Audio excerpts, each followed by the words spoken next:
Fala galerinha do xadrez, tudo beleza? E aí, galerinha do xadrez, tudo beleza? Dá oi do Kim, dá oi. E aí?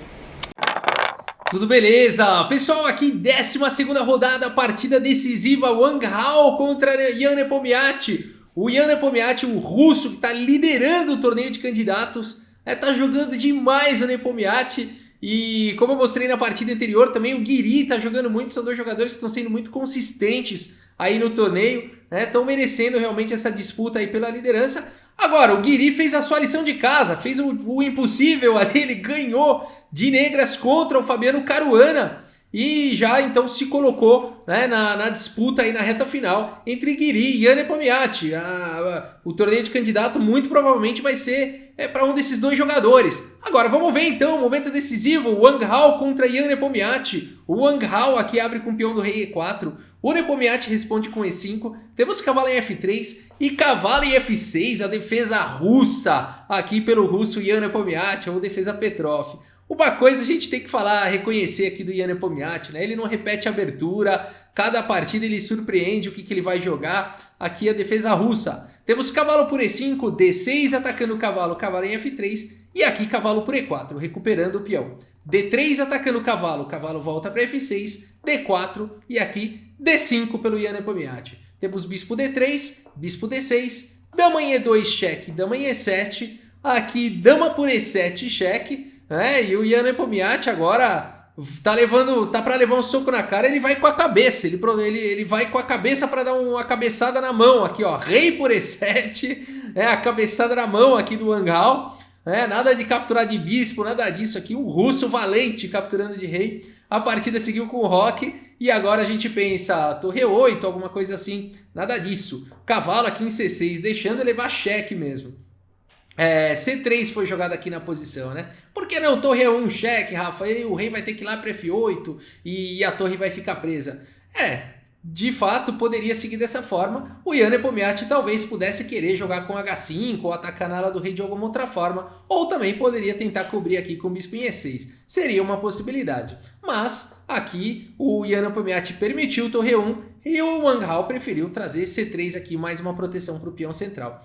Temos H6 aqui pelo Ian Nepomniachtchi, cavalo em H4 e agora a torre E8. Agora sim passando a torre. Cavalo em F5 cheque.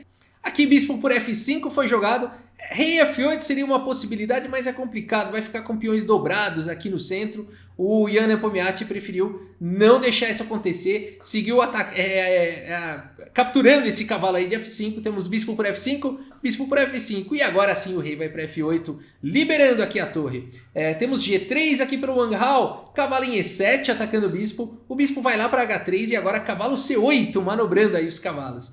Cavalo D2 foi jogado A5, A4 e agora C6. Temos torre D1, H5 aqui pelo Ian Nepomniachtchi, dando um posto aqui em G4 para o cavalo. Cavalo em F1, G6, o Ian Nepomniachtchi vai colocando aí coesão aqui nos seus peões. E agora F3 foi jogado pelo Wang Hao. Cavalo B6 manobrando o cavalo, B3 impedindo o cavalo aqui em C4, que incomodaria bastante. E agora rei G7, melhorando a posição do rei. Rei F2, cavalo de bem D7, mais uma manobra aí de cavalos. E aqui bispo G5 pelo Wang Hao. Cavalo em F8, Ian Nepomniachtchi vai manobrando aí os cavalos, quer colocar o cavalo agora na casa de E6. Torre E1 foi jogado, cavalo em E6 atacando o bispo. E o bispo volta então para E3. O Wang Hao prefere manter aí o par de bispos. Torre de A em C8 aqui pelo Ian Nepomniachtchi, ameaçando jogar um C5, bispo D2 e agora C5. Temos D por C5, bispo por C5, cheque, rei G2 e aqui bispo B6. Então o Nepomniachtchi fica pressionando aqui o ponto de C3. Torre de A em B1 foi jogado, preparando talvez um B4 e aqui torre C6 pelo Ian Nepomniachtchi. B4, cavalo em C7 e agora temos algumas trocas, O cavalo aqui vem para C7, é possível agora a troca das torres. Temos torre por E8, cavalo de C por E8, B por A5, mais uma troca, bispo por A5, o Nepomniachtchi agora pressiona aqui em C3, no entanto está caindo agora em B7, torre por B7 e aqui o Ian Nepomniachtchi não faz o lance bispo por C3 imediatamente. Poderia seguir com bispo F4 e tudo mais. Ele prefere fazer o lance cavalo D6 aqui, melhorando a posição do cavalo com o tempo sobre a torre. Torre em A7 atacando o bispo e agora sim, bispo por C3 E aqui bispo D7, o Wang Hao vai para esse lance aqui surpreendente, né? Aqui a gente fica imaginando, poderia seguir bispo por C3, torre por C3, é o lance mais esperado. O Wang Hao vai para essa sequência surpreendente aqui de bispo D7 atacando a torre. Aqui existem algumas possibilidades, né? Jogar torre C4 ou C5 mantendo a defesa do bispo ou ir para a captura. O Yan Nepomniachtchi faz a captura, cavalo por D7. Temos aqui bispo por C3 primeiro, esse lance vem com cheque, então aqui torre por C3 e agora o Wang Hao vai recuperar sua peça com torre por D7 e fica atacando o cavalo e o peão. Sensacional essa partida, seguimos aqui com torre em C6, protegendo o cavalo e não deixando cair o peão. Torre em E7 foi jogado e agora torre C2 cheque, rei G1. D4, aqui o Yan Nepomniachtchi vai avançando com o peão, torre D7 atacando o cavalo, cavalo em F5 e agora A5 aqui, então avançando com o peão passado, né? Anotem que G4 aqui não funcionaria, né, para tentar desviar o defensor aqui do peão central por conta de cavalo H4 ameaçando aqui o duplo, né? Então não dá para a torre capturar se não tem o duplo aqui. E depois de G por H5, por exemplo, cavalo por F3 cheque e rei aqui em H1, G por H5, o Yan Nepomniachtchi teria uma posição bastante favorável aí para ele, né? Então por isso que aqui o Wang Hao segue com A5 avançando com o peão passado. Temos torre em A2, olha que final maravilhoso, o Nepomniachtchi vai tentando parar esse peão. Torre em A7, rei F6, o rei vai à luta. A6, H4. Temos torre em A8 dando mais um espaço aqui para o peão subir. H3 aqui pelo Nepomniachtchi. Quando esse peão chega em H3, isso aqui é um ganho estratégico muito forte para o Nepomniachtchi. Aqui já começa a restringir bastante o rei. A partida seguiu com A7 avançando com o peão. No entanto, o peão está muito bem controlado aqui pela torre. E aqui rei E7 foi jogado pelo Yan Nepomniachtchi, um lance valente, né, levando o rei aí para a luta. Aqui não existe tema de torre cheque seguido de promoção de peão, porque a torre está segurando a casa de promoção do peão, né? É diferente se o rei tivesse vindo para E5, né? Aí sim, vitória direta. Opa, mouse sleep perdeu! Aqui torre 8 vence imediatamente, né? Torre 8 vence imediatamente porque dá cheque e prepara a promoção do peão. Então rei E7 não permitindo isso. G4 atacando o cavalo, cavalo D6 e agora a torre B8, entregando o peão aqui de A7, buscando contra-jogo para cima do peão central. Torre por A7 foi jogado, torre B4 atacando o peão, D3 aqui o Nepomniachtchi vai avançando, torre B3 atacando mais uma vez e esse peão vai cair e o Nepomniachtchi vai para uma outra ideia, portanto torre em A2 restringindo a movimentação aqui do Wang Hao. Temos torre por D3 se livrando do peão passado. E esse final maravilhoso aqui, muito bonita essa foto aqui, essa posição desse final. Pretas com 3 peões, brancas com 3 peões. No entanto, a gente vê um rei que joga mais fácil, né? Um cavalo melhor colocado, uma torre na 7ª horizontal contra um cavalo recuado, um rei sem espaço, né? E a torre ainda está jogando bem. Vamos lá, vamos ver que final bonito então. Cavalo C4 aqui pelo Yan Nepomniachtchi, cavalo G3 e agora a torre G2 cheque. Jogou o rei lá para o canto, rei em H1, o rei quer continuar protegendo o peão aqui de H2 e agora rei F8, manobrando tranquilamente o rei aqui para apoiar os peões. Temos torre C3, cavalo B2, torre C8 cheque, rei G7 e aqui o Wang Hao vai para o lance brilhante aqui, torre D8, controlando aqui os saltos do cavalo na ala do rei, né? Era muito perigoso o cavalo chegar aqui em F2 com checkmate, né? Ou as brancas iam ter que sacrificar a torre. Então o Wang Hao vai para o único lance da posição que não perde. Torre D8 é considerado um lance brilhante aqui pelos computadores. A partida seguiu com torre F2, pressionando o peão de F3 e agora rei G1 tentando escapar aí com o rei, né? Agora temos torre por F3, o Yan Nepomniachtchi ganha um peão e mais do que isso, enfraquece agora o peão de G4 que virou um alvo. Temos cavalo em E4, agora torre E3 atacando o cavalo e aqui mais uma vez a posição é delicada, porque o Nepomniachtchi está ameaçando o cavalo D3 seguido de torre 1, checkmate, né? O cavalo vai ficar tirando a casa de fuga de F2, o peão está tirando a casa de G2, a posição é perigosíssima. Aqui o Wang Hao segue com o cavalo G3 e o Yan Nepomniachtchi faz o lance torre A3 e aqui o Wang Hao no lance 59 abandona aqui a partida, né? Mas Rafael abandonou, tá com um peão a menos aí, mas não dá para continuar jogando, abandonou por quê? Abandonou porque não quis mais, pessoal, continuar jogando. Aqui ele cansou, ele sentiu aqui que o Nepomniachtchi estava dominando a partida. Poderia continuar jogando aqui, né? Não tem uma vitória imediata, assim, não vai perder peça, não vai levar checkmate. Abandonou porque não quis mais continuar jogando aqui, agonizando.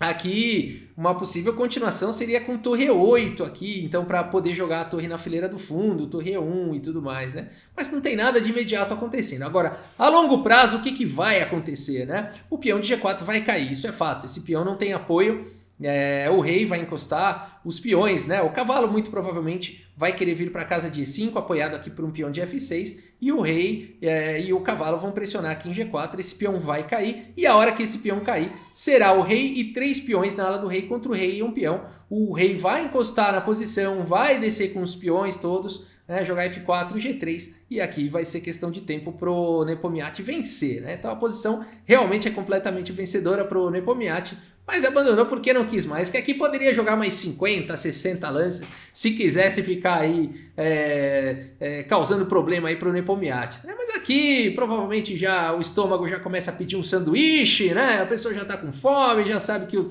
torneio não tá para ela mesmo, o Nepomniachtchi segue aí na liderança, né? Então o lance do sanduíche aqui é abandonar, né? Então o Wang Hao abandonou aqui a partida. Nepomniachtchi mostrando por que ele tá na liderança, uma vitória incrível aqui para cima do Wang Hao, uma partida belíssima aqui do Nepomniachtchi. É uma incrível vitória aqui no momento importantíssimo, reta final. O Guiri venceu e o Nepomniachtchi venceu, mantendo, portanto, a distância de 1 ponto. Rafael, não tá de meio ponto? Vamos olhar o relatório do chess.com e depois vou tentar esclarecer essa história. É meio ponto? É 1 ponto? Vou esclarecer isso. Vamos olhar o relatório. 97,8% para cada um dos jogadores. Lance brilhante ali do Wang Hao, que foi o torre D8, um lance brilhante de defesa. Mas o Nepomniachtchi aqui cometeu uma imprecisão apenas, o Wang Hao 3 imprecisões, né? Foi realmente no detalhe aqui, foi nesse final aqui que o Nepomniachtchi foi jogando melhor, né? E o Wang Hao acabou perdendo a mão, tá? Eu vou mostrar onde é que o Wang Hao perdeu a mão nesse final, bastante difícil de jogar, e depois a gente vai esclarecer essa história aí das colocações. Vamos lá. O Wang Hao perdeu a mão no último lance que ele jogou. Até esse momento aqui, é possível ao Wang Hao continuar na luta. Apesar do peão a menos, ele poderia aqui continuar, ao invés de cavalo G3, continuar com cavalo D6. Puxa, Rafael, mas aí tá vindo o cavalo D3 ameaçando o checkmate e não tem muito como escapar disso, né? Rei F1 também não adianta. Em E1 aqui a torre tá protegida pelo rei. Mas aqui o Wang Hao teria o lance torre E8, por isso o cavalo D6, impedindo ali torre E1, né? E aqui depois de torre por E8, cavalo por E8, cheque, rei F8, atacando o cavalo, cavalo F6, rei E7, por exemplo, e cavalo E4.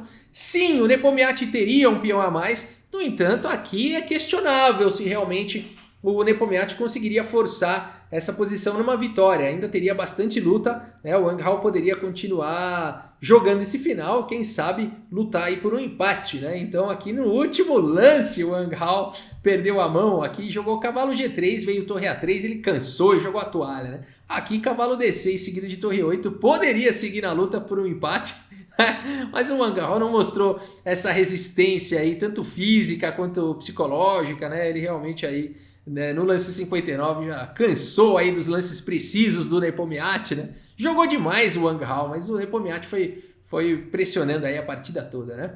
Vamos dar uma olhada na classificação e esclarecer essa história de meio ponto, 1 ponto. Vamos lá.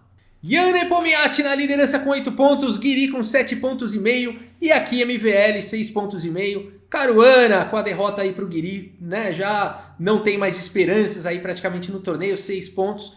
5,5 para o Grishuk, Jing Liren e Wang Hao com 5, os chineses lado a lado. E aqui o Kirill Aleksenko com 4,5 pontos. Que história é essa, Rafael? Me parece aí que Nepomniachtchi e Guiri tá meio ponto de diferença, e não 1, como você falou. Na prática é 1, pessoal. Por quê? Aqui, se por acaso o torneio de candidatos terminar empatado entre Guiri e Nepomniachtchi, vamos dizer que daqui a 2 rodadas o Nepomniachtchi nas próximas 2 vença uma e empate a outra, então ele vai ficar com 9,5.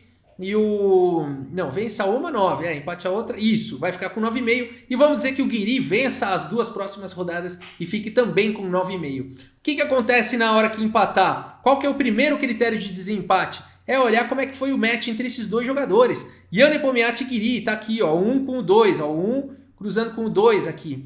1,5, o Nepomniachtchi venceu uma e empatou a outra. Então no match, né, o torneio de candidatos nada mais é do que um match, todo mundo joga contra todo mundo 2 vezes. No match entre Ian Nepomniachtchi e Guiri, o Nepomniachtchi foi melhor e esse é o primeiro critério de desempate.